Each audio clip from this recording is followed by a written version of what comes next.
Bonjour à tous, bienvenue sur la chaîne, j'espère que vous allez bien les amis, que vous avez passé une belle semaine, un bon week-end. Écoutez, donc aujourd'hui, comme d'habitude, on va faire le point hebdomadaire sur la crypto-monnaie, l'actualité économique, donc on va parler du Bitcoin, avec notamment, vous l'avez forcément vu, le nouveau record en dollars. C'est là que c'est intéressant, c'est que le nouveau record sur le Bitcoin a été fait au niveau d'un ATH, mais par rapport au dollar, et pas par rapport à l'euro.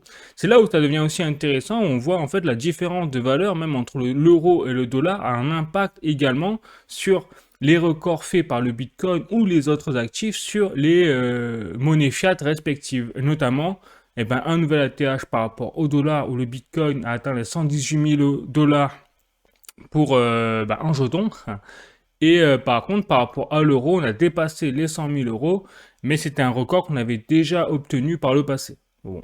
Donc c'est plutôt intéressant là-dessus. Donc forcément, je vais aborder dans la vidéo les chiffres sur les ETF, Bitcoin Spot et là aussi nouveau record sur record. Donc j'ai parlé des institutionnels par rapport au Bitcoin, également d'Ethereum parce que Ethereum a de plus en plus sa place là dans le cycle haussier qui est en train de se bien repartir là, à la hausse. J'ai parlé également du VeChain, Ondo, XRP, des nouvelles très intéressantes sur le RWA en général, et même ça envoie du lourd, hein, clairement, faut le dire. Des actualités en lien avec la crypto-monnaie et le RWA toujours, parce qu'aujourd'hui, le narratif, c'est le RWA. La tokenisation d'actifs, c'est de plus en plus évident. Et en fin de vidéo, je passerai, comme vous connaissez en habitude, les actualités économiques avec le cours de l'euro par rapport au dollar, justement, le cours de l'or et également les actualités récentes, hein, avec notamment les tarifs douaniers de Trump sur l'Union européenne.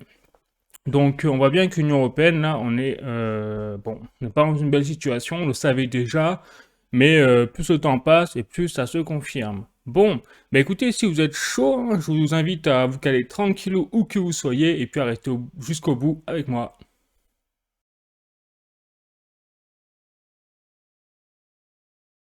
C'est parti pour les ETF Bitcoin Spot, notamment avec le rapport de Farsight Investor, vous connaissez, donc regardez un petit peu cette semaine de dingue. Je crois, si je dis pas de bêtises, je crois qu'on n'a jamais eu une semaine aussi chargée en termes de capitaux entrants sur les ETF Bitcoin Spot depuis le début du lancement des ETF sur le Bitcoin. Regardez-moi un peu cette folie. Il n'y a que au 1er juillet 2025, on a eu, je l'avais déjà dit la semaine dernière, des flux sortants. Une mauvaise journée, hein, qui fait tâche dans le tableau, mais tout le reste, regardez un peu la semaine là qu'on a eu, il n'y a rien. À part le 8 juillet, on a un petit 80 millions de dollars injectés sur le marché, des ETF Bitcoin Spot, mais sinon, regardez, même le 10 et le 11 juillet, le moment où on a eu une grosse percée du Bitcoin par rapport au dollar, et bien comme par hasard, on a les institutionnels qui ont battu record sur record en termes de flux entrants sur les ETF Bitcoin Spot. Donc là, au total, on a 52,33 milliards de dollars de flux entrants sur les ETF Bitcoin. Donc là, on voit bien que les institutionnels continuent encore une fois d'acheter malgré les niveaux records du Bitcoin, du Bitcoin. Tout simplement, donc l'intérêt institutionnel ne fait que commencer. Il est là le résumé de ce tableau.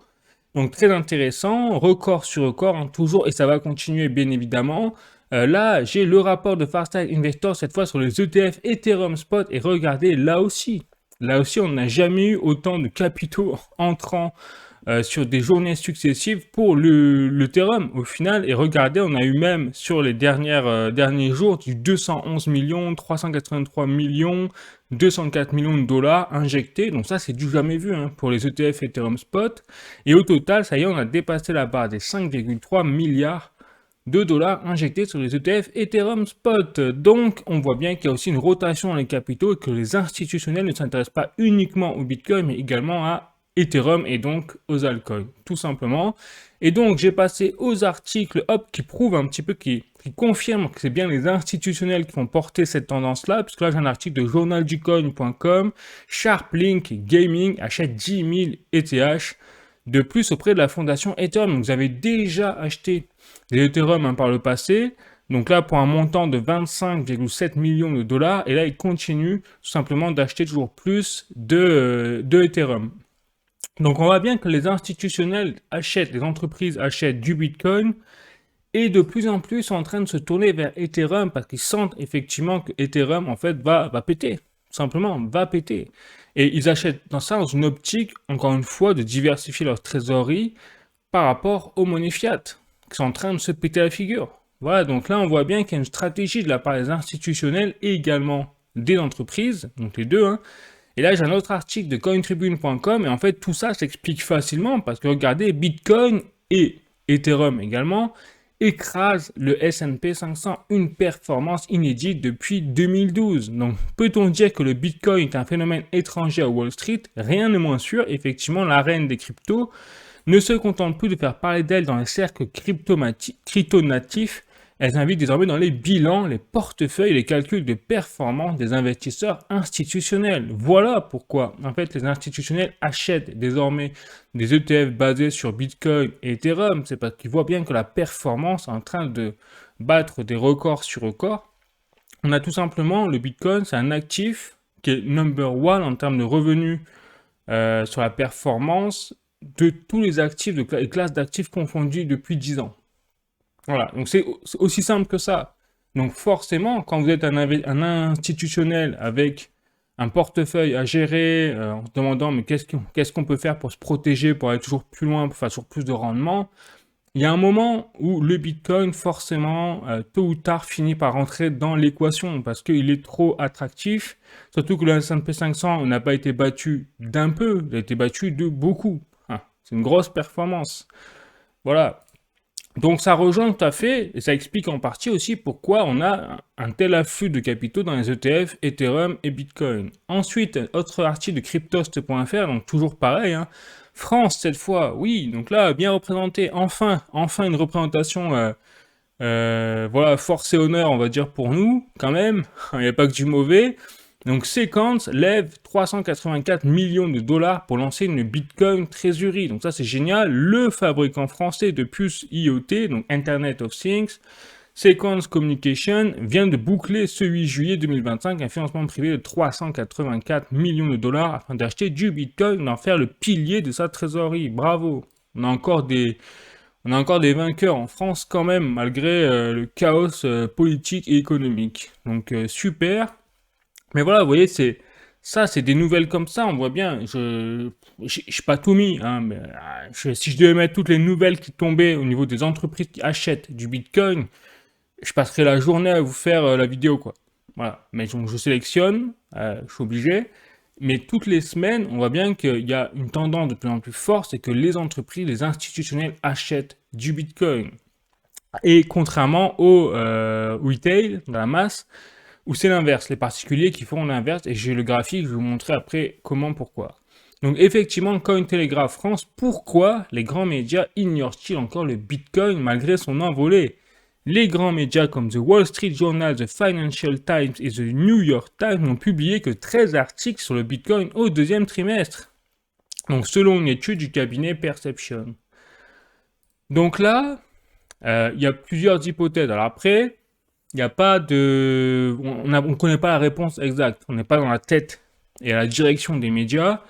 Mais là, moi, ce que je suis Baudor, et je rappelle, hein, je ne suis pas un conseiller financier, je n'ai pas la science infuse, je ne suis pas devin, je ne connais pas la météo.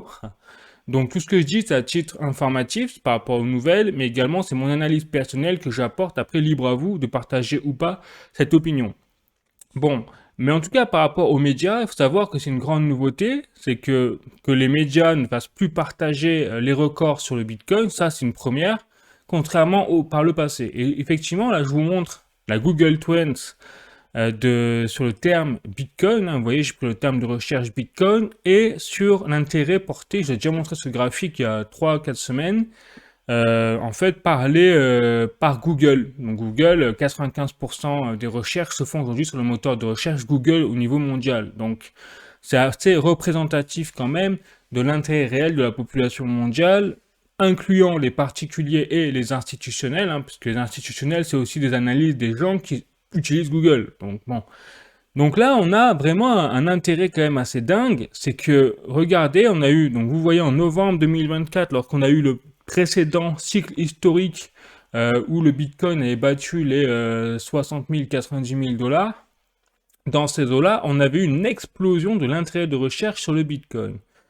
Après, on a eu l'essoufflement de tout le début d'année 2025, où là, ça a été catastrophique pour le moral, on va dire, des personnes entrantes qui se sont fait défoncer, hein, clairement, par le marché des crypto-monnaies. En plus, avec ça, il y avait eu Trump, et il y avait eu ces mêmes coins, et donc il y avait plein de fans de Trump qui avaient acheté de la crypto-monnaie, alors je sais même plus comment ça s'appelle, là, le shitcoin là, de Trump, et de Melania, et puis il y avait même le baron, enfin, n'importe quoi. Donc les gens qui ont acheté ça, bah ils ont, voilà, ils sont fait éclater derrière, hein, clairement, parce que a été lessivé. Et ça a fait qu'on a eu vraiment une désertion du marché crypto dans son ensemble, clairement, avec le Bitcoin en ligne de mire forcément. Et regardez, là, ce qui est dingue, c'est que malgré le précédent record, là, on est passé quand même de 111 000 dollars à 118 000 dollars, quasiment 120 000 dollars. Donc on a pris 7 000 dollars de record en 2 jours. Et malgré ça, l'intérêt sur le Bitcoin est resté quasiment nul, n'a pas changé. On a eu une toute petite percée là. En gros, c'est les gens initiés quoi, qui ont un peu plus, on va dire, cherché que d'habitude le terme Bitcoin. Mais globalement, la population mondiale, la masse, n'a pas du tout réagi à cette nouvelle. Bon, donc après, il y a plusieurs facteurs, moi je pense. Déjà, la première chose, c'est que les gens qui ne connaissent pas le Bitcoin et qui sont de loin, même s'ils voient la nouvelle passer, ils se disent 100 000 dollars, 120 000 dollars, maintenant c'est trop cher.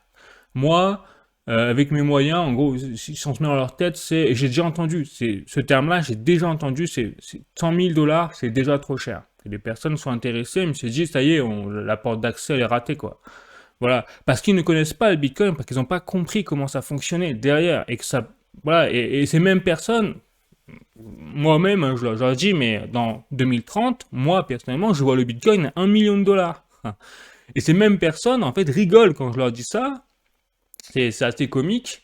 Peut-être personnes se reconnaîtront si elles voient la vidéo. Bon, il y a pas de, voilà, y a pas de jugement ou quoi, mais c'est juste, c'est là où je dis, c'est très important avant de s'intéresser à quelque chose, de juger quelque chose, de comprendre comment fonctionne ce quelque chose. Parce que, justement, c'est-à-dire 100 000 dollars, c'est une perception, c'est-à-dire est-ce que c'est trop cher aujourd'hui par rapport à la perspective d'évolution du Bitcoin comparé aux monnaies fiat qui elles, sont en train de se péter la gueule à l'infini, le Bitcoin, lui, il a un potentiel d'augmentation justement à l'infini par rapport aux monnaies fiat qui se pètent la figure, justement.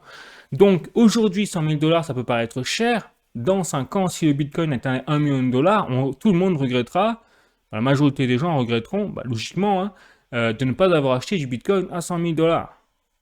Ah ouais, mais sauf qu'aujourd'hui, voilà, et c'est tout comme ça. Et dans 5 ans, les mêmes personnes reviendront en disant, bah ouais, maintenant 1 million, c'est trop cher. Sauf que le Bitcoin passera à 10 millions dans 20 ans, par exemple. Bref. Donc là, c'est la première hypothèse. Déjà, c'est la barrière d'entrée psychologique, c'est que le Bitcoin, désormais, est trop cher. Donc, moins attractif, forcément. Ensuite, le deuxième phénomène, je vous l'ai montré avant, c'était le graphique, l'article, pardon, des médias qui ne parlent plus du Bitcoin. Et là, moi, l'hypothèse de pourquoi les médias aujourd'hui ne parlent plus du Bitcoin, c'est tout simplement que comme les institutionnels et les financiers qui contrôlent, je rappelle, hein, sans rentrer dans l'affaire complotiste, il suffit d'aller sur Internet et de dire quels sont, même en France, hein, vous tapez propriétaire de BFM TV, de TF1, de toutes les conneries de chaînes médias mainstream, vous verrez que ça appartient tout à des milliardaires. Banquiers, financiers, pas besoin vous faites tous les milliardaires, millionnaires en France, la top 10 des familles les plus riches de France, vous verrez, elles possèdent toutes des parts dans les médias. Bon, vous faites ça à l'échelle internationale, à l'échelle mondiale, c'est la même chose. Donc, aujourd'hui, il faut savoir que le pouvoir financier est dans les mains des milliardaires, donc des institutionnels et des entreprises. Voilà, sauf qu'aujourd'hui, vous l'avez compris, le but des institutionnels et des entreprises, c'est d'acheter en masse du Bitcoin, des crypto-monnaies, parce qu'ils ont compris que c'est comme ça, c'est la seule solution pour se sauver du problème de la dette qui est inéluctable, hein. Le mur va arriver, il est déjà là, mais en fait, on ne le voit pas, mais va être brutal, qui va provoquer la banqueroute et donc la faillite des monnaies fiat qu'on connaît, l'euro, le dollar, ce que vous voulez. Donc la solution, c'est le Bitcoin, l'or, l'argent. Donc l'intérêt de ces institutionnels, c'est que surtout nous, le retail, la masse, je m'inclus dedans, hein, le particulier, n'achetons pas de Bitcoin. Au contraire, nous, ce qu'ils veulent, c'est que nous, on vende nos Bitcoins pour que eux ils puissent l'acheter encore quand le Bitcoin est encore à des prix abordables. Justement, 100 000 dollars, c'est encore abordable, hein. Bon, voilà. Et donc, je pense qu'il y a ça. Et ça explique aussi, voilà, pour plusieurs raisons, pourquoi l'intérêt pour le Bitcoin n'est pas encore au rendez-vous. C'est que les médias ne jouent pas le jeu, on va dire. Premièrement, il y a des intérêts. Et deuxièmement, la barrière psychologique des 100 000 dollars. Mais je pense que dès que les médias, et c'est toujours pareil, hein, bah, pas dire que les gens sont des moutons, mais bon, désolé, mais pas loin quand même. On voit, suffit de dire faites-vous vacciner, les gens sont vaccinés. Enfin voilà, on le voit quoi. C'est dommage, hein, mais c'est comme ça. C'est la loi par rapport c'est le rapport par rapport à l'autorité. Donc dès que les médias vont commencer à reparler du Bitcoin, au moment où le Bitcoin aura repris encore plus des couleurs, que les institutionnels auront considéré que bon, il est temps de faire des profits, donc allez, on lâche les vannes, maintenant c'est l'argent de monsieur, madame, tout le monde, qu'il faut qu'il rentre dans le Bitcoin, ça va faire péter les scores, nous on vend, et derrière, bah, ça va provoquer une chute des prix, bref, vous l'avez connu en 2017, on l'a connu en 2021, ça arrivera également en 2025-2026. Et ça s'appellera derrière le bear market. Voilà, ça s'appelle de la manipulation, hein, clairement. Mais pour l'instant, les institutionnels considèrent que le Bitcoin n'est pas encore trop cher pour le cycle actuel. Donc voilà, donc pour toutes ces raisons, je pense qu'on est en train d'assister à une manipulation encore, hein, forcément psychologique, et également financière, enfin du niveau des prix, sur le Bitcoin de la part des financiers institutionnels. Je continue. Bon, allez. Voilà ce que je vous disais. On a un tweet de Cointelegraph ici. Donc, Bank of America, une des plus grosses banques mondiales, donc aux États-Unis, a tout simplement listé donc les actifs en termes de plusieurs secteurs, vous voyez. Donc, vous avez les actifs digitaux, vous avez les commodities, c'est-à-dire le platine, l'or, l'argent, etc. Vous avez tout ce qui est, les fonds souverains. Clairement, les secteurs, par exemple, vous avez les télécoms, les secteurs financiers, industriels, donc avec les ETF notamment, les equities, notamment par pays, comme on peut voir, même la France, comme on peut voir ici, Portugal, Mexique, voilà. Les actifs comme le pétrole, même le dollar, et encore une fois l'or qu'on retrouve ici. Et bien évidemment, les monnaies fiat. Et ce qui est très intéressant, c'est que là, on a quand même une banque américaine, une des plus grosses banques au monde, qui a listé ce que je vous disais tout à l'heure, quand je vous disais que le Bitcoin a fait des rendements number one en termes d'actifs monnaie fiduciaire. En fait, aujourd'hui, le Bitcoin est considéré comme une monnaie fiduciaire par la Bank of America. C'est écrit noir sur blanc, hein. Donc FX vs dollar. Vous voyez, donc vous avez toutes les monnaies fiat, vous avez l'euro, vous avez le franc suisse, vous avez le krone norvégien, vous avez même le dollar taïwanais, le peso mexicain, enfin bref, voilà, tout est listé, et vous avez les rendements en fait annuels. Et là, regardez, number one, vous avez le Bitcoin. Alors moi, ce qui m'a surpris, c'est pas le fait que le Bitcoin soit number one, ça, on le sait tous, on le savait déjà, en termes de rendement, c'est plutôt que le Bitcoin soit inscrit dans cette liste. C'est-à-dire que la Bank of America considère que le Bitcoin est aussi légitime en termes de monnaie que toutes les autres monnaies fiat qui sont émises par les gouvernements. Alors que là, le Bitcoin, lui, n'est pas émis par un gouvernement.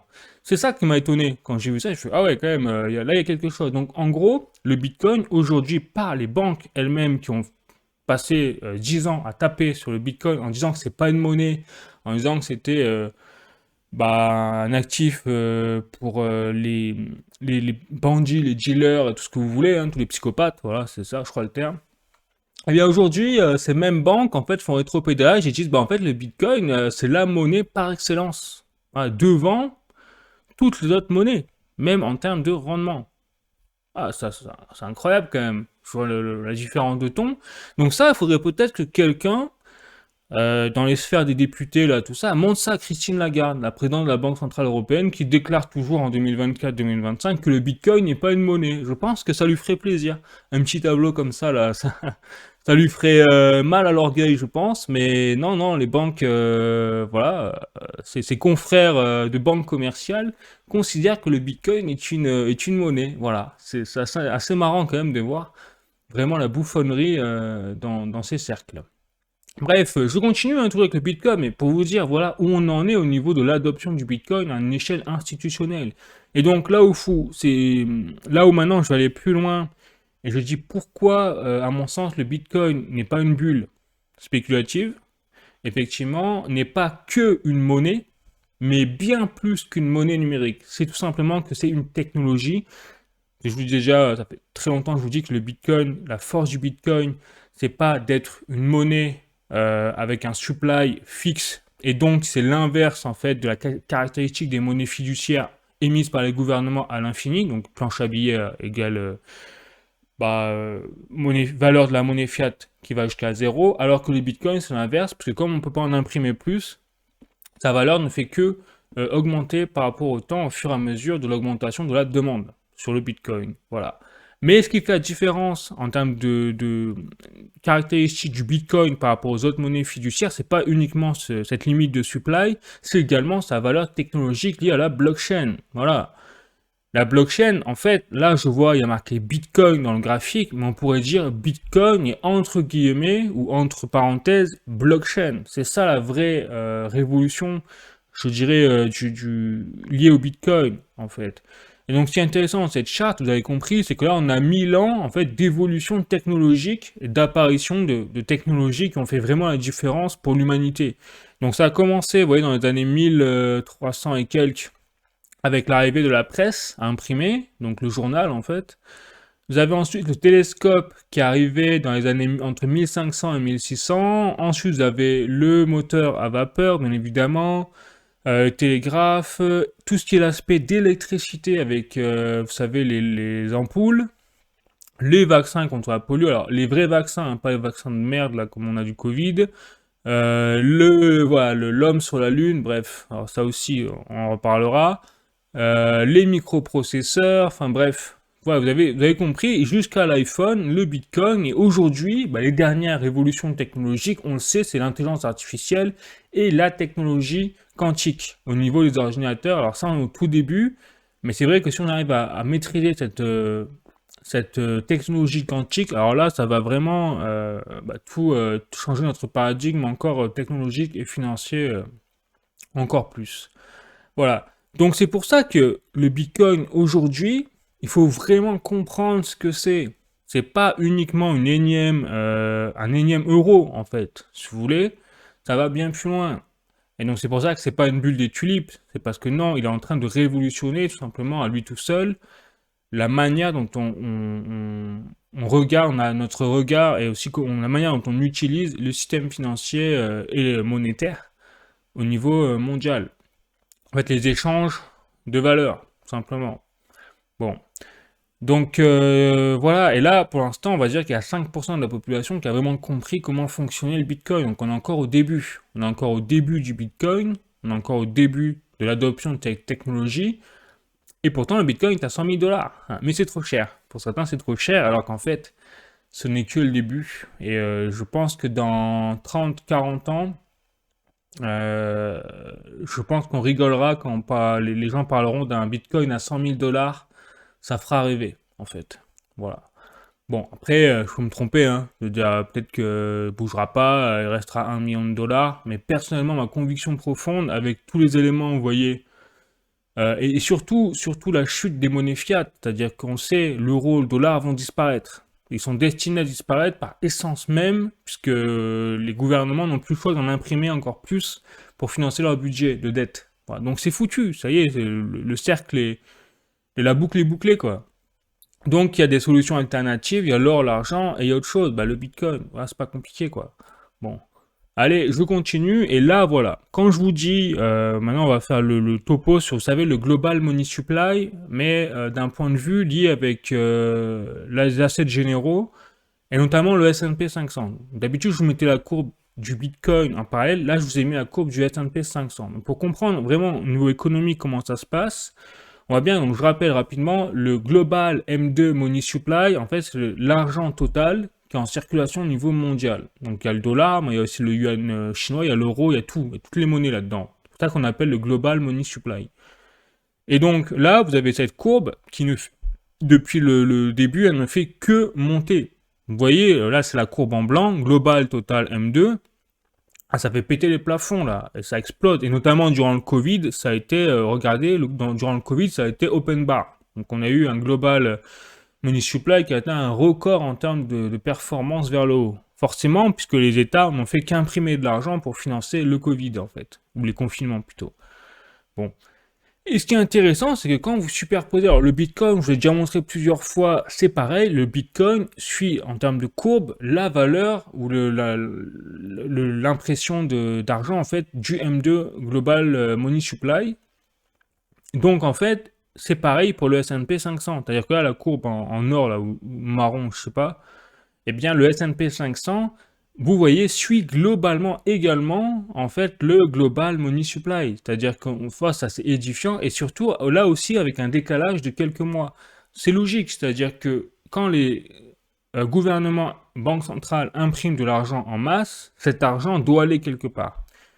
Comme il va dans les mains, premièrement, des institutionnels, des financiers, des banques, etc., ces gens-là eux-mêmes, ils utilisent cet argent non pas pour le redistribuer comme il faut, hein, on est d'accord. Bon, ils l'utilisent pour le réinjecter sur les marchés financiers et en fait essayer de contrer l'inflation. Voilà, parce que le but aujourd'hui, le grand jeu de tout le monde, de tous ceux qui ont compris comment l'économie fonctionne, c'est d'investir pour faire en sorte que justement on arrive à aller plus vite que l'inflation. Sinon, on se fait exploser nos euros, nos dollars, puisqu'on subit l'inflation. Voilà, il suffit de voir, hein, depuis 3 ans, on a pris 20% d'inflation. Donc si vous n'avez pas investi, vous avez perdu 20% de pouvoir d'achat en seulement 3 ans. Voilà. Donc le S&P 500 ne déroge pas à cette même règle, c'est-à-dire que les institutionnels, les financiers, les banquiers investissent dans le S&P 500, mais également dans les actifs à risque. Notamment, il y a le Bitcoin, les altcoins, d'autres entreprises, enfin voilà. Donc on voit globalement, il y a vraiment une corrélation qui se fait entre le Global Money Supply et tous les actifs en fait qui existent sur les marchés boursiers. Même l'or, par exemple, l'or aussi est soumis quelque part à cette impression d'argent. Donc ce qu'on peut se dire, c'est que si on se projette dans le temps, eh ben, ce M2 Global Money Supply, vu qu'il va de plus en plus vite, parce que là vous avez vu que durant le Covid, ça a explosé, mais on va dire que c'était le Covid. Mais après là, il y avait quoi? Après il y a la guerre Russie-Ukraine, d'accord, mais la guerre Russie-Ukraine, c'est pas la troisième guerre mondiale, hein. C'est localisé à l'Europe. Et ben ça continue de monter. Alors certes, moins rapidement, mais quand même. Et là on voit bien qu'en 2025, c'est bien reparti à la hausse quand même. En 2025, donc on peut se dire, et pourtant il n'y a pas de troisième guerre mondiale. Donc on voit que en fait l'habitude des gouvernements, c'est simplement de financer leur budget public en imprimant de l'argent. Sauf que comme les dettes s'emballent et qu'elles deviennent de plus en plus grosses et que les intérêts de la dette augmentent, eh bien ils sont obligés, pour faire fonctionner toujours la même machine, d'imprimer toujours de plus en plus de quantité d'argent. Donc il y a un moment où on va se retrouver avec des courbes verticales. En fait, on n'est pas loin déjà, hein. Je vous avoue, là, on est sur une courbe linéaire. Mais bon, on n'est pas encore exponentiel, on n'est pas encore sur une courbe verticale. Mais il y a un moment, on va être le degré d'ascension va être de plus en plus vers le 90 degrés, on va dire. Et à ce moment-là, ça voudra dire tout simplement que l'euro, le dollar, toutes les monnaies ne vaudront plus rien, en fait. C'est ça que ça voudra dire. Voilà. Et donc, il y aura une telle tsunami d'argent, forcément, qui s'abattront derrière sur les actifs, notamment même le Bitcoin, mais également le S&P 500, qu'on va avoir vraiment une décorrélation, je pense, très forte entre les monnaies fiat, fiduciaires, et le Bitcoin. C'est-à-dire qu'à un moment, on ne pourra même plus mesurer en fait le Bitcoin en termes de valeur monnaie fiat. Et c'est pour ça que vous avez souvent, notamment Michael Saylor et d'autres personnalités publiques, ça c'est vrai que ça m'avait interpellé, j'essaie de comprendre pourquoi ils disaient ça. C'est-à-dire qu'à un moment, le Bitcoin aura tellement de valeur qu'on ne pourra plus le mesurer en termes de valeur fiduciaire. C'est pas dans ce sens-là, en fait c'est l'inverse qu'il faut voir, c'est-à-dire que c'est les valeurs monnaie fiat qui seront tellement basses que ça servira même plus à rien, en fait, de comparer un Bitcoin avec une valeur monnaie fiduciaire. On va pas dire le Bitcoin vaut 1 milliard de dollars. Ça n'a plus du tout de mesure. On va se retrouver avec tellement de zéros, ce sera même plus la peine de calculer pour acheter un paquet de pâtes, quoi. Voilà. Donc ça, je le vois venir. Ouais, ça, c'est ce que je vois venir. Et par contre, le marché boursier, lui, s'effondrera. Parce que, enfin, à mon sens, hein, parce que, en fait, enfin, je sais pas, après là-dessus, sur le marché boursier, je sais pas, mais comme c'est des valeurs d'actions de société, on n'est pas sur une monnaie refuge, voilà. C'est-à-dire que je pense que les seules choses qui vont survivre à l'effondrement, au choc du global money supply et à l'effondrement des monnaies fiduciaires, ce sera les valeurs refuges comme le bitcoin, l'or et l'argent. Les métaux précieux, bien sûr les denrées alimentaires, le blé, le pétrole, enfin tout ça. Mais le marché boursier, je ne donnerais pas cher de sa peau parce qu'il est lié trop fortement justement aux banques, aux institutions financières et tout. Mais je peux me tromper là-dessus. Vraiment, je peux me tromper là-dessus, je suis pas sûr. Bref, mais voilà, vous voyez, vous avez quand même que se passe des choses, quoi. Et il suffit d'allumer la télé, regarder les débats politiques, même en France, et vous rêvez, quoi, et vous hallucinez. Et on n'est pas prêt de sortir des problèmes de la dette, en tout cas en France, quand on voit un peu les mesures qui sont prises au plus haut sommet, quoi. Bon. Donc, pour vous dire personnellement, voilà, c'est le dernier, par exemple, choc des prix, là, c'est-à-dire le passage de Bitcoin à 118 000 dollars ne m'a pas surpris du tout. Pour vous dire, si, il m'a surpris dans le temps, c'est-à-dire je pensais pas que ça arriverait directement là, mais je voyais plutôt arriver à la rentrée. Voilà. Et là, il a carrément eu lieu à l'été. Donc c'est vrai que juillet, c'est pas normalement commun. Normalement, les gens sont en vacances, les traders aussi, les institutionnels aussi. Donc normalement, le Bitcoin est censé, même tous les marchés des classes d'actifs sont censés rester plutôt stables. Voilà. Donc c'est plutôt cet aspect-là qui m'a surpris, mais ce qui monte comme ça, non, parce qu'on est dans une période tellement volatile que voilà. Donc je reste très positif, hein, vous l'avez compris, sur la suite des choses. Je pense qu'on n'est pas au bout de nos surprises, clairement.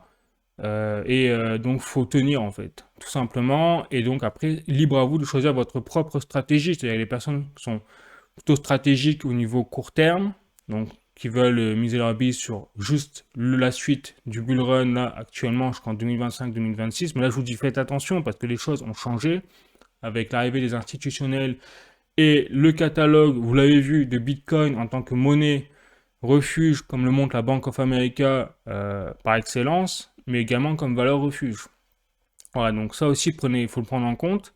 Mais après, pour le long terme, il n'y a pas de souci à se faire. Le Bitcoin va continuer à nous épater, quoi.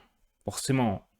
Bon, allez, je continue. Je passe au VeChain. Donc, VeChain aussi, il y a des choses intéressantes à dire. Regardez, donc on a effectivement la mise à jour donc du partenariat entre VeChain et OneChain, comme vous voyez ici. Donc, qu'est-ce que c'est OneChain? Alors là, j'utilise ChatGPT, hein, clairement. Donc, j'ai le résumé en français de l'article. VeChain annonce officiellement son ouverture au raid de l'industrie crypto grâce à un partenariat stratégique avec OneChain, une plateforme reconnue pour ses infrastructures d'interopérabilité décentralisée. Ce pont cross-chain relie VeChain à plus de 40 blockchains majeures, dont Ethereum, Bitcoin, Solana, BNB Chain, etc. Voilà. Donc, on va avoir une expansion en fait de l'écosystème de VBether, vous savez, DAO avec la plateforme et l'accès à une liquidité mondiale accrue. Ah, on fait le lien avec le M2 Global Money Supply. Bon. Donc, on voit que là, en fait, l'objectif du pont OneChain, c'est d'avoir simplement une interopérabilité cross-chain entre les blockchains et même d'avoir la possibilité d'acheter en fait du Bitcoin, Ethereum, donc concrètement, hein, sur le portefeuille VBether là, ou VWorld, pardon, VWorld. Voilà. Et donc là, on voit, vous avez plusieurs ponts. Vous avez le pont VeChain Bitcoin, VeChain Ethereum, et donc vous avez toutes les crypto-monnaies en fait disponibles sur Ethereum. Vous avez voilà, USDT, USDC, Ethereum, Solana également, très intéressant. Donc surtout que Solana est en train d'exploser en termes de liquidité. On va en parler après sur tout ce qui est la tokenisation d'actifs. Et directement en fait le pont OneChain, vous avez toutes les crypto-monnaies disponibles directement sur cette blockchain OneChain, avec le Bitcoin OneChain, Ethereum OneChain, etc. Voilà.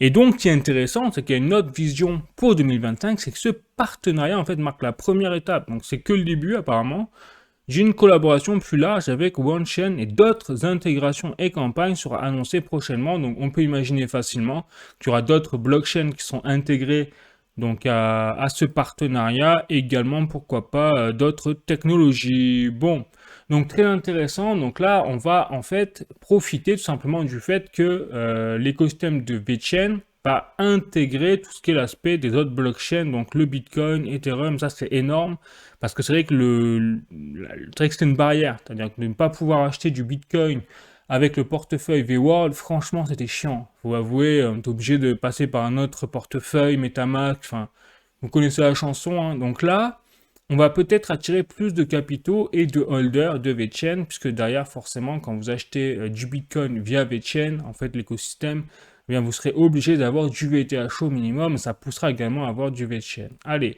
je continue avec maintenant vous savez, le projet Stargate de VeChain. Ça y est, on a dépassé les 4,6 milliards de VeChain en staking. Nous étions à 3,8 milliards la semaine dernière à peu près, donc on voit que ça ne fait que monter la semaine après semaine. Je crois que là, aujourd'hui, on a même dépassé les 4,6, on est déjà à 4,8, voire proche des 5 milliards de dollars, enfin de 5 milliards, pardon, de VeChain stakés sur le projet Stargate. Voilà, et on a déjà plus de 100 millions de dollars de TVL sécurisés sur la blockchain, en fait. Donc on voit que c'est le feu, hein. Et donc ce qui est marrant, c'est que ouais, VeChain c'est plutôt un projet à la base qui est asiatique, hein, clairement, mais les plus grand nombre d'utilisateurs du Stargate, en fait, ce sont les Américains. Et là, ça me fait penser à quoi? Ça me fait penser vraiment à l'impact marketing de VeChain avec son partenariat avec l'UFC. Notamment, et vous savez, Dana White, également, qui est le PDG de l'UFC, qui a déclaré qu'il avait un portefeuille de 1 million de dollars en VeChain, crypto-monnaie. Donc on voit que les Américains ont vraiment ont été touchés par le marketing en fait entre VeChain et l'UFC. Donc plutôt bon. Et après vous avez l'Europe. Donc avec les Pays-Bas, notamment l'Allemagne. J'étais surpris, les Pays-Bas, 3000 utilisateurs, et l'Allemagne. Donc on voit que c'est même pas l'Asie qui est devant.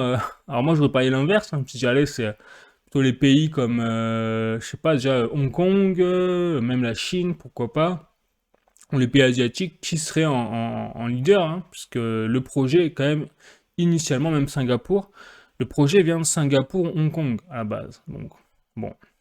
Allez, je continue. Donc là, je rappelle, hein, Stargate, voilà, je suis directement sur le... Ah ben voilà, je vous disais, là, je suis en temps réel. Regardez, je suis en temps réel. On voit la progression également du VeChain, là, forcément, qui a profité de l'explosion du Bitcoin et d'Ethereum là, récemment. Mais vous avez 4,8 milliards de VeChain stakés, hein, vous voyez ce que je vous disais, avec 8,9 millions de VTHO du coup générés chaque jour pour ça. Je rappelle qu'en parallèle, les VTHO maintenant, dans les frais de gaz, dès qu'il y aura une transaction, eh bien, seront détruits. Donc on va vraiment assister à quelque chose d'inflationniste pour le VTHO, puisqu'il va y avoir plus de VTHO détruits que de VTHO produits. Donc c'est là où c'est intéressant, et c'est là où on a un changement de tokenomics. Alors, cet aspect de ce que je vous dis là, de destruction de VTHO, n'est pas encore mis en place apparemment. Et autre chose aussi, on a encore apparemment, d'après ce que j'ai vu, des générations de VTHO, même sans avoir participé au programme de staking. Donc ils n'ont pas encore supprimé l'aspect de staking quelque part intégré de dividendes de l'aspect du VTHO par rapport au VeChain pour ceux qui n'ont pas staké, qui n'ont pas partagé leur VeChain dans Stargate. Voilà.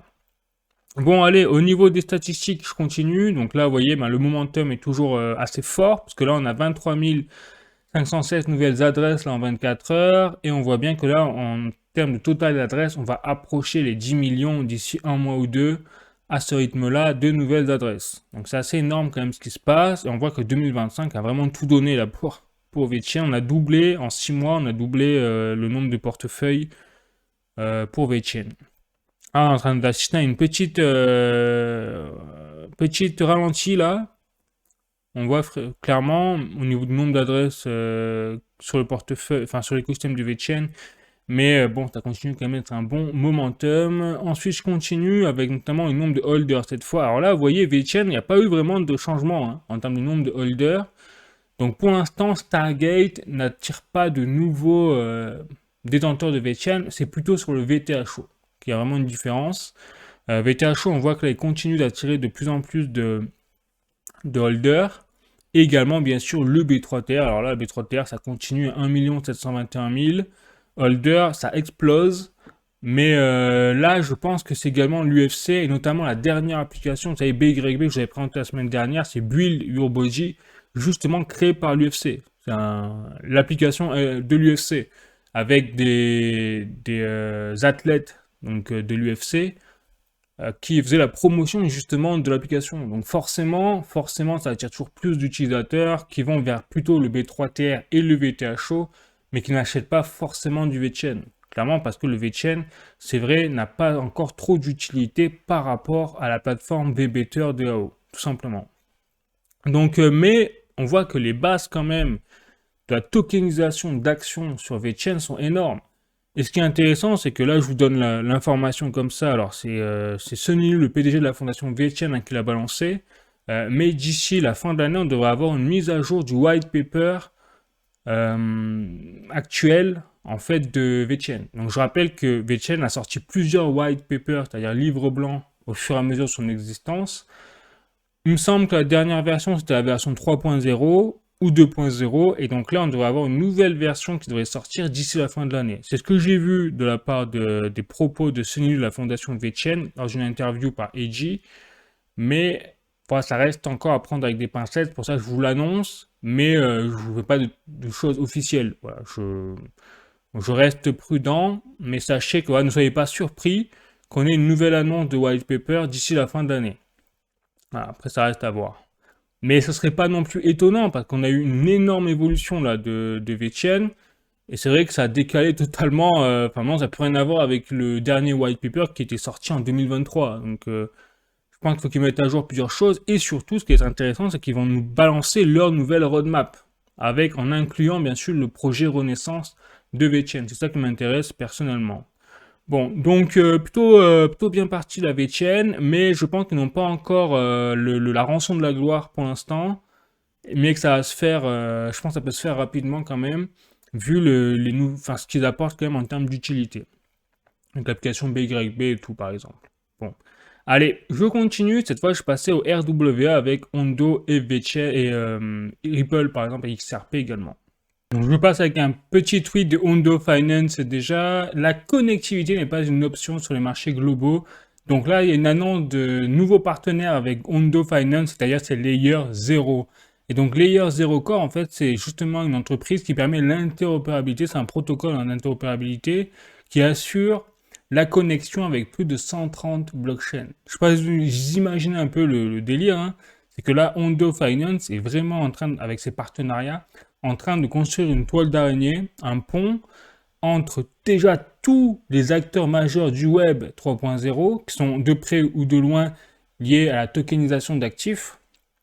Et en plus derrière, est en train de faire le pont de l'autre côté avec les institutionnels majeurs comme BlackRock, les gestionnaires d'investissement, même Trump avec ses filiales pareil d'investissement. Donc on voit vraiment qu'il y a un pont entre Wall Street et le Web 3.0 qui est désormais effectif avec Ondo Finance. Donc ça c'est énorme parce qu'on est en train d'assister, et je comprends pas que ça fasse pas plus de bruit que ça d'ailleurs, à une révolution globale et surtout à une intégration en fait du Web 3.0 grâce à des acteurs comme Ondo Finance dans le TradFi, c'est-à-dire la finance traditionnelle que l'on connaît tous, et on est en train d'assister à une révolution de cette finance traditionnelle. Voilà, donc on est en train vraiment d'assister à ça. Et je comprends pas que ça fasse pas tilter plus de monde en fait. Mais bon, après c'est vrai que c'est pas évident à trouver les informations, à analyser ce genre de choses et tout. Mais voilà, en tout cas, sachez qu'aujourd'hui on est vraiment en très très belle voie pour tout ce qui est l'aspect du RWA parce que bah, tout est lié. Et là j'ai un autre tweet donc, de Solana Floor comme vous voyez ici qui fait référence aux données sur Solana qui sont en version bêta hein, pour l'instant sur tout ce qui est la tokenisation d'actifs. Et là, vous voyez que la total value des actifs du monde réel tokenisé, donc RWA sur Solana, a désormais dépassé les 418 millions de dollars. Voilà, donc il y a 79 assets actifs tokenisés, donc c'est des actifs généralement liés à des actions boursières d'entreprise. Vous avez 53 000 holders avec une évolution en 30 jours de 631%. Je ne sais pas si vous vous rendez compte quand même l'engouement qu'il y a actuellement. C'est-à-dire que déjà, technologiquement, il est désormais possible sur Solana d'acheter en fait des actions titrisées boursières d'entreprise sur la blockchain, c'est-à-dire tokenisées. C'est effectif désormais sur Solana, qui est une des plus grosses blockchains utilisées au monde, malgré ses pannes récurrentes. J'étais obligé quand même de rappeler ce fait-là. Mais pour l'instant, ils ont plus de panne depuis un petit moment, donc c'est en train peut-être de se résorber cet aspect-là technique. Ensuite, au niveau des stablecoin holders, là aussi, il y a une petite évolution, mais en tout cas, là où on voit vraiment la plus grosse évolution, c'est sur le RWA. Donc quand je vous dis que le narratif actuel, c'est vraiment le narratif du RWA sur les actions tokenisées, sur les bons du trésor et même sur les actions réelles, ça c'est une niche encore, on en parlera peut-être plus tard, on aura peut-être plus d'engouement sur les actions tokenisées réelles, ça c'est ce que fait VeChain, mais ça reste quand même à part dans le milieu du RWA. Mais aujourd'hui, le narratif réel, c'est la tokenisation d'actifs titrisés, boursiers et bons de trésor. Voilà, donc pour vous dire, sur Solana, c'est en train d'exploser les compteurs. Surtout que là, on ne peut pas finir. Ondo Finance a aussi annoncé l'acquisition de Oasis Pro Market. Donc, ils ont fait carrément un article là-dessus pour annoncer la nouvelle. Et donc, ils ont acquis Oasis Pro. Donc, c'est un broker qui a été carrément enregistré par la SEC, Securities Exchange Commission. Donc, de toute façon, c'est obligatoire aux États-Unis. Mais ce qui est intéressant, c'est que, hop, je passe directement ici, c'est que Oasis Pro a été fondé en 2019 et donc opère donc aux États-Unis sur tout ce qui est l'aspect financier, finance traditionnelle, mais également déjà sur tout ce qui est trading tokenisé. C'est-à-dire qu'en fait, ils ont tout ce qui est l'infrastructure conforme par rapport à la SEC, qui sont déjà enregistrés à la SEC, pour tout ce qui est la tokenisation des fonds, mais en lien avec les securities, c'est-à-dire les titres financiers. Voilà. Et donc, ils sont back-up par les investisseurs comme Mira Asset Venture, un peu connus, et également experts dans tout ce qui est les monnaies fiat, mais également stablecoin comme l'USDC et le DAI. Donc, jusqu'à aujourd'hui, ils opéraient déjà là-dedans, et surtout, ils sont membres du FINRA, donc une organisation financière aux États-Unis pour tout ce qui est les brokers. Donc, là, quelque part, encore une fois, Ondo Finance, quand je vous dis qu'ils font le pont entre le web 3.0 et le web 2.0, entre guillemets, la finance traditionnelle, eh bien là, on a encore une fois un exemple de plus, c'est qu'ils ont intégré un des acteurs majeurs de la finance traditionnelle aux États-Unis pour tout ce qui est les stablecoins ou l'aspect monnaie fiat. Bon, voilà. Donc je continue, je passe à Ripple, mais c'est la même chose. Ondo Finance, pour moi, je l'ai déjà dit, et le XRP de Ripple dans le secteur du RWA, ils sont vraiment très liés, puisque Ripple, le XRP sur les paiements transfrontaliers, et Ondo Finance sur tout ce qui est la modernisation, la révolution des titres boursiers et des bons du trésor américains ou globaux. Donc, Ripple, hop, vous voyez, première chose, on a des nouvelles, enfin des chiffres sur son stablecoin RLUSD, ça fait un moment que je n'en ai pas parlé, ils ont atteint, ça y est, les 685 milliards de dollars de flux enregistrés sur 2024. Voilà, et donc, ils disent, donc, les avantages de ce stablecoin, toujours pareil, c'est-à-dire disponible 24 heures sur 24, 7 jours sur 7, 365 jours par an, des fees, c'est-à-dire des frais de transaction très bas, une transparence on-chain et également une inclusion financière digitale et mobile mondiale avec une résistance à la volatilité très forte. Voilà. Et ce qui est intéressant, donc là dans ce cadre de stablecoin toujours, c'est qu'on a eu un tweet de Monica Long, la présidente de Ripple, comme vous pouvez voir ici, présidente de Ripple. Alors ne pas confondre avec Brad Garlinghouse qui lui est le PDG de Ripple. Voilà. Président et PDG, c'est différent, c'est différentes missions, c'est pas le même poste, entre guillemets. Donc là, un nouveau jalon a été atteint pour le RLUSD dans les livres, puisque ça y est, ils sont en train, Ripple, d'annoncer un partenariat avec BNY pour assurer tout ce qui est l'aspect de réserve lié au RLUSD. C'est-à-dire qu'il faut que, vous savez, des preuves de réserve, comme Tether a eu récemment, ou même durant plusieurs années, des polémiques, comme quoi il n'avait pas justement les fonds en réserve pour assurer 1 dollar égale un stablecoin. Et donc là, Ripple s'est associé avec BNY, justement pour assurer cette transparence de réserve. Et donc, ça fait en fait du RLUSD, eh bien, le standard de l'or en fait en termes de conformité. C'est-à-dire que là, le RLUSD, grâce à ce partenaire avec BNY, a été propulsé sur des standards identiques à ceux de l'or, en fait. Donc là, on est en train d'assister à une explosion et à une mise en avant en termes de conformité, à un top level en termes de gradation, du XRP, mais également du stablecoin RLUSD qui va fortement impacter le XRP. J'en ai déjà expliqué, donc je ne vais pas revenir là-dessus.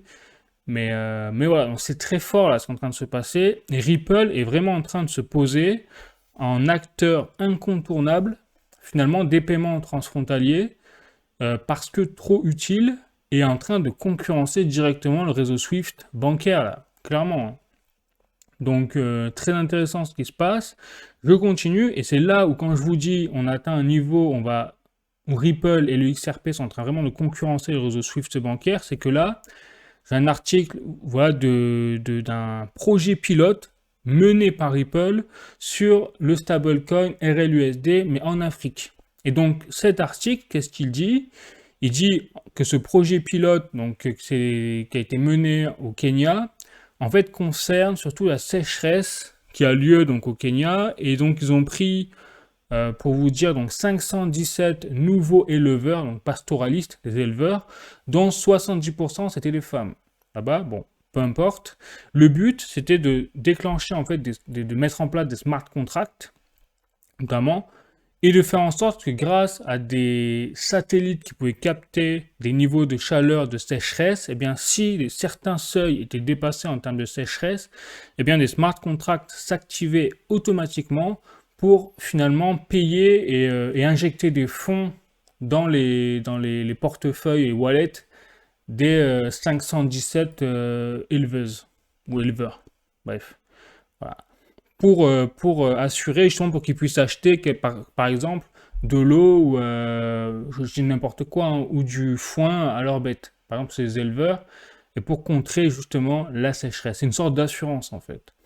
Et donc, ils expliquaient que heureusement, comme les niveaux du NDVI, c'est-à-dire le capteur là, de seuil de sécheresse, n'ont pas dépassé les 0,61, comme c'est ce qui est écrit ici, hein, eh bien, il n'y a pas eu de déclenchement des smart contracts. Mais voilà, donc là, pour vous donner un peu, je ne sais pas si vous vous rendez compte, le délire quand même, c'est qu'on entre dans un cadre où, quand je vous disais, depuis 2 ans, hein, j'en parle dans mes vidéos, qu'on a un lien de plus en plus fort entre la blockchain, l'intelligence artificielle, au final, la transparence des données et tout le reste, avec les données, donc les big data, au final, qu'on a ce triangle technologique, eh ben, on y est.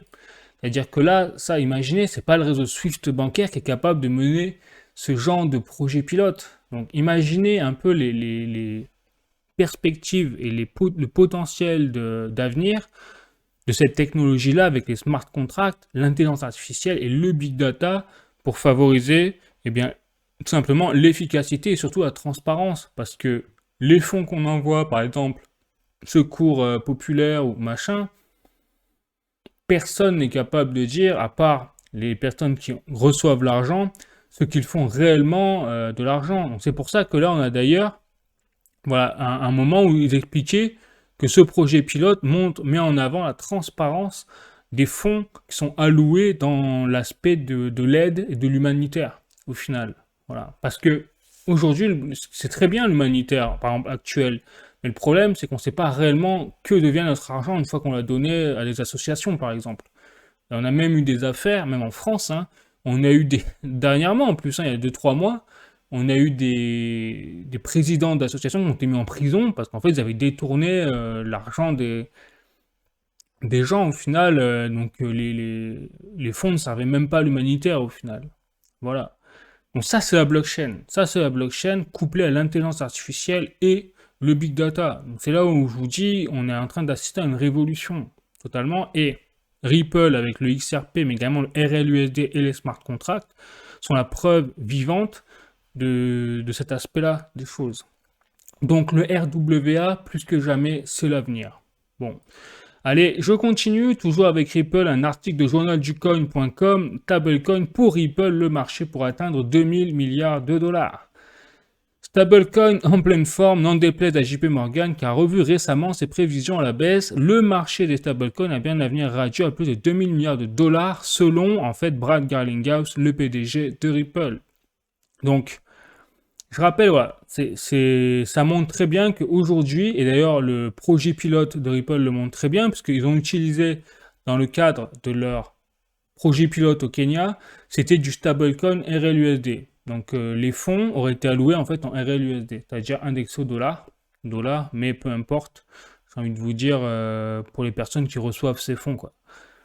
Donc aujourd'hui, c'est pour ça on voit vraiment qu'il y a plusieurs technologies qui sont en train d'exploser, narratifs, donc le RWA avec la tokenisation d'actifs, les stablecoins, et bientôt, je pense, la tokenisation des actions réelles, notamment avec VeChain en leader, mais c'est pas encore dans les mœurs, si je puis dire. Ça commence à l'être, avec notamment la sortie de l'application BYB là, de l'UFC, où là, on va commencer à voir justement, dans les salles peut-être, les gens qui vont ouvrir leur application, et plutôt que de faire uniquement, comme d'habitude, ses pompes, son crossfit, eh bien, ils vont pouvoir le faire avec un coach qui sera directement sur l'application BYB, quoi. Tout simplement. Et en plus, avec la perspective de gagner de la crypto-monnaie, c'est-à-dire du B3TA. Bon. Allez, je continue avec les actualités toujours en lien avec le RWA et la crypto-monnaie. Donc là, j'ai un article de cointribune.com. La suprématie du dollar menacée. Les États-Unis misent tout sur les stablecoins pour contrer l'érosion. Ce que je vous disais, vous voyez, quand je joue le narratif du stablecoin, bon, ben voilà, il y a que même les gouvernements commencent à comprendre, en tout cas les gouvernements cohérents qui ont compris qu'il fallait sauver leur gouvernement et leur économie, pas comme l'Europe. Hein. Nous, l'Europe, même pas en rêve, je vous dis, l'Europe, nous, on n'a rien compris, quoi. Donc, peut-on freiner la dédollarisation mondiale en bombardant les BRICS de menaces tarifaires? Eh bien, Trump semble y croire, mais on n'est pas convaincu, on va dire. Donc à coup de sanctions douanières, il tente de décourager les alternatives monétaires, mais ça ne marchera pas. Mais cette intimidation a ses limites, clairement, surtout quand le dollar s'effondre lentement malgré ses coups d'éclat. Donc résultat, Washington active un plan d'urgence, un plan numérique, et son nom claque comme une promesse technologique, les stablecoins. Et notamment avec le Stablecoin Act qui va sortir en fin d'année. La boucle est bouclée, vous voyez. Donc on voit bien qu'il se passe quand même pas mal de choses là en ce moment. Donc là, j'ai un autre article de cryptost.fr. Donc la guerre des actions tokenisées entre Kraken et Robinhood se joue désormais sur la BNB Chain. Donc là encore, on voit que les institutionnels sont à fond sur le RWA et au point même de se faire la guerre entre guillemets en concurrence. Bon, c'est une bonne guerre, hein, on va dire. Donc, mais voilà, on voit bien que le ton est donné là. Un article de Coin Academy, RWA, Dubaï donne le coup d'envoi au fonds monétaire tokenisé. Je ne sais pas si vous vous rendez compte, quand même, là, en une semaine, vous voyez, les nouvelles qui s'enchaînent sur le RWA, c'est un truc de fou. Et c'est pas les Pékins au coin de la rue qui font ça. Non, c'est les gouvernements, les entreprises. Vous voyez, Dubaï autorise son premier fonds monétaire tokenisé, piloté par QNB et DMZ Finance, et marque une avancée majeure dans l'intégration entre finances traditionnelles et Web3. Tiens donc. Voilà, donc, vous voyez que je vous dis que là, aujourd'hui, après, je ne suis pas conseiller financier, j'insiste là-dessus. Tout ce que je peux dire, c'est que moi, ma conviction personnelle, c'est que là, l'avenir, en fait, de la crypto-monnaie, elle n'est pas uniquement liée au Bitcoin. C'est-à-dire que là, on parle tous du Bitcoin, c'est le roi, c'est lui qui fait la pluie et le beau temps, mais je pense que ça va beaucoup plus loin. C'est-à-dire que dans la crypto-monnaie, vous avez vraiment des secteurs. Vous avez le secteur, au final, monnaie. Donc le Bitcoin, lui, est vraiment la monnaie, mais en plus d'être la monnaie, il est la valeur refuge par excellence. On peut vraiment assimiler l'or et le Bitcoin en tant qu'analogie, à dire l'un est physique, l'autre est numérique, au final. Ça s'arrête là. Et après, derrière, vous avez vraiment la technologie blockchain avec les smart contracts. Donc les smart contracts, je vais vous donner un exemple avec le projet pilote de Ripple au Kenya. Et ça va bien plus loin. Vous avez le RWA qui est aussi un autre secteur dans son ensemble, les stablecoins qui sont aussi un autre narratif en eux-mêmes, ainsi de suite. Voilà. Et je pense que là, on a vraiment la chance, nous, notre génération, on va dire, peu importe, hein, mais qui que vous soyez dans la crypto-monnaie, de pouvoir même investir là-dedans parce que c'est l'avenir, au final. On le voit bien. Et je pense que les gouvernements et les entreprises l'ont compris. C'est pour ça qu'il y a un tel engouement en ce moment dans le marché des crypto-monnaies et pas que seulement que sur le Bitcoin. Vous avez vu que Ethereum attire de plus en plus de capitaux. Alors c'est vrai que moi j'y croyais pas, hein. Ethereum, je vous le dis, je suis encore un petit peu sceptique sur le plan technique, uniquement sur le plan technique, mais sur le reste, effectivement, au niveau des smart contracts et tout, c'est le number one à avoir lancé cet aspect-là. Donc, tout le mérite est pour eux, on va dire, d'avoir lancé cette technologie-là. Et puis dans les partenariats, c'est les plus gros, enfin voilà. Bon. Donc l'avenir est toujours radieux, hein. L'avenir là est radieux pour la crypto-monnaie, c'est évident en termes d'utilité. Et après, il faut viser peut-être le long terme pour avoir des rendements sur les prix. Enfin, peu importe là, c'est vous qui faites votre stratégie en fonction de votre personnalité, de vos envies court terme, moyen terme, long terme, etc. Bon, allez, je continue avec les actualités économiques cette fois. Alors là, par contre, vous allez voir, c'est moins brillant. Donc là, première information, donc les échos, droits de douane, Trump impose 30% de tarifs réciproques à l'Union européenne. Donc faute d'accord cette semaine avec l'UE, le président des États-Unis a envoyé une lettre lui assignant un tarif punitif à partir du 1er août. Donc là, c'est pas bon, hein, parce que ces tarifs douaniers de 30%, c'est pas par exemple uniquement sur l'aluminium ou sur le vin ou sur quoi que ce soit. Non, c'est général en fait. Donc là, ça veut dire que tous les échanges que nous avions avec les États-Unis, en avions quand même un paquet, hein, eh bien, vont être taxés de 30% en plus. Donc on va forcément avoir un rebond de l'inflation sur certains produits. Forcément. Après, il suffit juste de ne plus sélectionner de produits américains, hein, entre guillemets. Mais ça va être compliqué dans une période où l'Union européenne n'est pas en bonne forme, mais encore moins la France, hein, quand on y pense. Surtout que vous avez par exemple le secteur du vin. Je crois qu'il y a beaucoup de nous en France, hein, je parle vraiment de la France, on a beaucoup de liens avec les États-Unis notamment, qui sont très friands de vin français. Donc tout l'aspect du luxe, et ça en France c'est le seul secteur qui tient la route pour nous, pour l'instant, eh bien va être quand même impacté. Je dirais, alors pas mis à mal, hein, mais impacté au minimum. Et tout ça, ça montre vraiment, vous voyez, faute d'accord cette semaine avec l'Union européenne. Donc la Commission européenne, à quoi elle sert au final? Enfin, j'ai envie de vous poser la question, à part nous mettre des lois encore plus merdiques chaque jour, depuis, avec le Mercosur et tout, alors là ils ont des accords pour tuer nos agriculteurs, mais dès qu'il faut vraiment y aller et avoir des accords pour éviter de se prendre ce genre de trucs, là, de nouvelles, il n'y a plus personne, quoi. Super, hein? Génial, notre Commission européenne, surtout pour le prix qu'on les paye.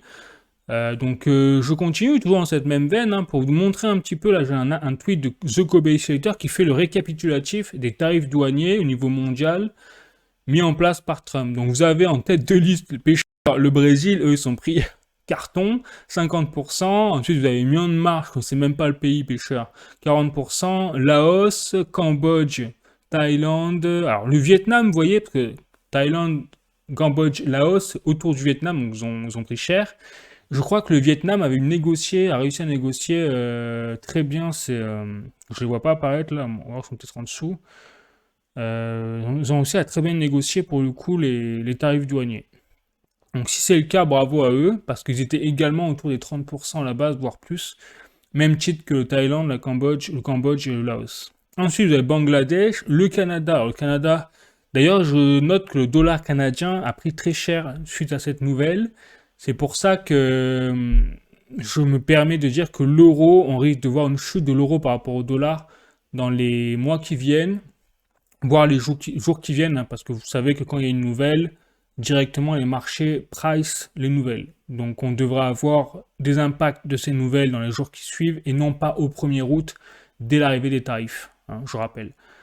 Donc la Serbie également a pris cher, l'Indonésie, donc l'Union Européenne, voyez, nous on est là, 30%, et l'Afrique du Sud, le Mexique Mais c'est pas étonnant parce qu'ils peuvent pas se blairer la présidente du Mexique et Trump, donc c'est normal. L'Algérie, la Libye, l'Irak, etc. Voilà. Donc on voit même le Japon a pris 25% dans les dents. Donc il n'y avait pas eu de quartier, quoi. Mais n'empêche que sur 150 pays, à peu près hein, dans le monde, voici la liste des 25 qui n'ont pas été capables de faire une négociation avec Trump. Bon, et je rappelle que par exemple la Grande-Bretagne a réussi à négocier avec Trump et ils ont pris 10% de tarifs douaniers en réciprocité. Bon, on aurait pu faire pareil, l'Union Européenne. Bah non. Voilà, donc c'est là où je dénigre un peu la Commission Européenne pour ce qu'ils nous apporte là-dessus.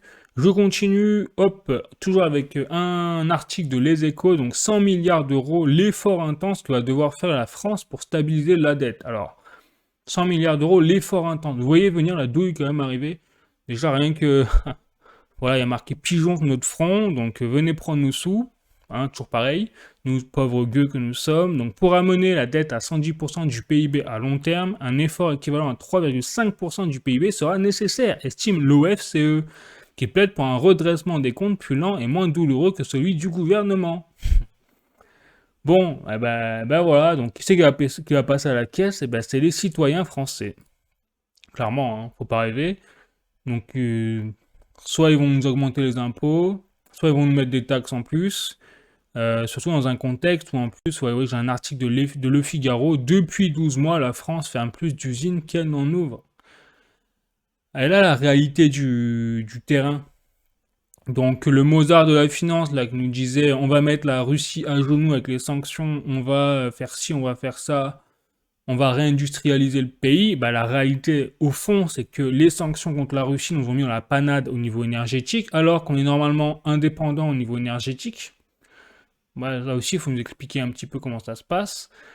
Et en plus, derrière, on a la réalité du terrain au niveau industrialisation, c'est l'inverse. Bah forcément, parce que les industries, c'est les premières impactées au niveau des factures d'électricité. Et là, on est en train encore d'annoncer de la part de nos ministres, là, ou je ne sais plus lequel, le ministre des Affaires étrangères, là, et bien que faut encore mettre des sanctions contre la Russie, quoi. On n'a pas compris, en fait. On n'a pas compris. Il faudrait mieux de de se concentrer sur notre territoire, puisque c'est pas brillant. Donc je continue, toujours avec un article. Donc je vous dis, hein, on n'est pas en bon état, mais c'est pas du pessimisme. Hein, vous voyez, c'est la réalité brute. C'est pas moi qui annonce ces nouvelles. Hein, vous voyez, c'est écrit noir sur blanc. La Tribune.fr, la croissance française stagne au deuxième trimestre. Ah, je vous invente rien. Donc la Banque de France estime la croissance de la France à 0,1% au deuxième trimestre, 2 fois moins que le niveau attendu par l'INSEE en juin. Voilà, de quoi gêner le financement du budget 2026. Donc on voit bien que la marge de manœuvre, en fait, pour essayer d'arranger les choses au niveau économique, elle est de moins en moins forte. Et à un moment, on n'aura plus du tout de marge de manœuvre. Alors je pense qu'on a déjà plus de marge de manœuvre, parce que vous avez compris que la croissance de la France à 0,1%, bon, c'est zéro, hein, en fait. C'est juste qu'ils ne veulent pas annoncer 0% presque. Faut être réaliste. Donc, en fait, on est en récession. Ça fait la France, on est en récession depuis pas mal de temps. Personne ne veut l'annoncer pour pas affoler les marchés et les Français, mais voilà, on y est quoi. On est en pleine crise et vous allez voir que bientôt on aura l'annonce que par exemple, la France est dans une situation pire au niveau des taux d'obligation que la Grèce, je dois venir, et bientôt l'Italie.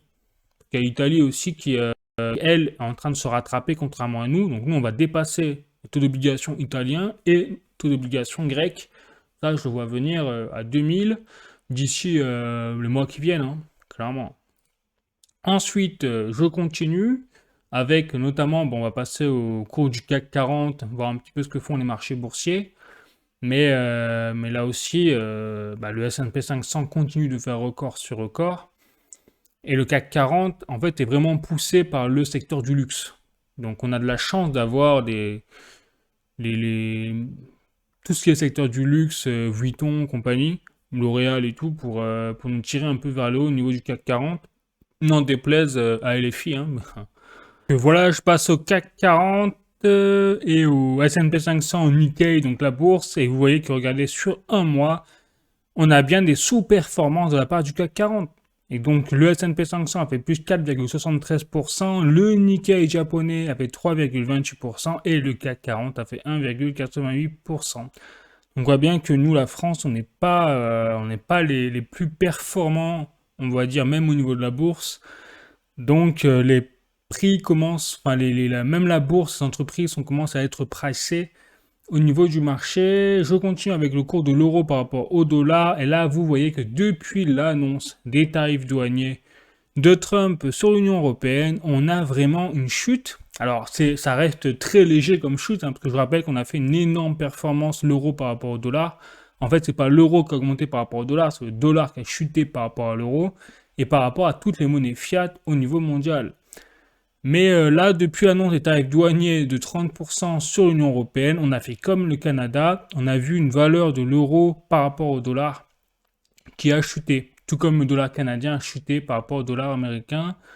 Donc, est-ce que ça va se prolonger? Bah, à mon avis, oui, parce que à moins que le dollar américain continue de perdre de la puissance et plus vite que par rapport à l'euro. Mais je pense que malgré tout, les tarifs douaniers ont peut-être mis le coup de semonce là et la fin de cette montée spectaculaire de l'euro par rapport au dollar. Bon, et enfin, l'or. Donc l'or, lui, qu'est-ce qu'il nous dit? Il nous dit que il repart à la hausse. Cette semaine, il est reparti légèrement à la hausse, vous voyez. Alors après, ça reste toujours ce range, vous savez, entre les 90 000 et 96 000 euros le kilogramme 24 carats. Mais n'empêche que l'or est repassé là vers les 92-93 000 euros le kilogramme 24 carats, pile poil dans son range, et je pense qu'il va péter un moment ou un autre le range vers le haut. Donc parce que les tarifs douaniers, parce que il y a toujours la guerre Russie-Ukraine, on n'est pas à l'abri d'un embrasement encore une fois du conflit entre l'Israël et l'Iran. Je parle même pas de l'Inde et du Pakistan que tout le monde a oublié, mais on n'en parle plus. Mais là aussi, c'est très larvé, couvé ce conflit entre le Pakistan et l'Inde, surtout que l'Inde a refusé de réintégrer, vous savez, le pacte de l'eau entre le Pakistan et l'Inde. Donc dorénavant, sans ce pacte-là, quand même, qui avait été en vigueur depuis juste après la Deuxième Guerre mondiale ou 1900, j'ai plus la date exacte, hein, ça fait au moins 40-50 ans que ce traité est en vigueur, l'Inde a refusé de le réintégrer. Donc, quand même, ça bouge beaucoup au niveau mondial, il ne manquerait plus que la Taïwan et la Chine, et là, on est pareil, quoi. Bon, donc tout ça fait que tous ces actifs de valeur refuge comme le Bitcoin, l'or, mais également l'argent physique. Alors l'argent a fait nous a fait une belle performance là cette semaine. Je vous montre en direct, comme ça vous le verrez par vous-même. Voilà la performance de l'argent. Donc l'argent est en train vraiment de nous passer un petit message. Ça fait un petit moment quand même que je vous préviens que l'argent est très sous-évalué par rapport à l'or. Et là, vous voyez, on a atteint un nouveau record depuis 14 ans. Il me semble, hein, c'était depuis, alors je vais mettre sur 20 ans, là, vous allez voir le record qui n'avait pas été atteint depuis très longtemps de l'argent par rapport à l'euro. Regardez-moi ça. C'est-à-dire là, vous voyez, si on reprend les mêmes performances, ça nous envoie à 2008, 2009, quelque chose comme ça. 2011, pardon. Ça nous renvoie à 2011. 14 ans, c'est ça. Donc l'argent là aussi est en train de pousser les plafonds, plus que pour l'or encore pour l'instant, mais je pense que ça va vite reprendre des couleurs par le futur vu le contexte économique. Donc vous avez votre portefeuille de diversification en fait, l'or, l'argent, le bitcoin, les autres crypto-monnaies en lien avec le RWA, tokenisation d'actifs si vous voulez prendre plus de risques, sans trop prendre de risques non plus. Bon, et bien sûr, s'exposer quand même à une monnaie fiat, mais autre que l'euro, vous l'avez compris. Donc le franc suisse, c'est pas mal parce que le CHF suisse, bon, bah, c'est le plus solide au monde, même par rapport au dollar. Bon, donc voilà, je pense que ce panel de portefeuille de diversification dans des valeurs refuges un peu décorrélées, je dis un peu, hein, décorrélées de la finance traditionnelle, ça peut être pas trop mal pour éviter de se faire flinguer son portefeuille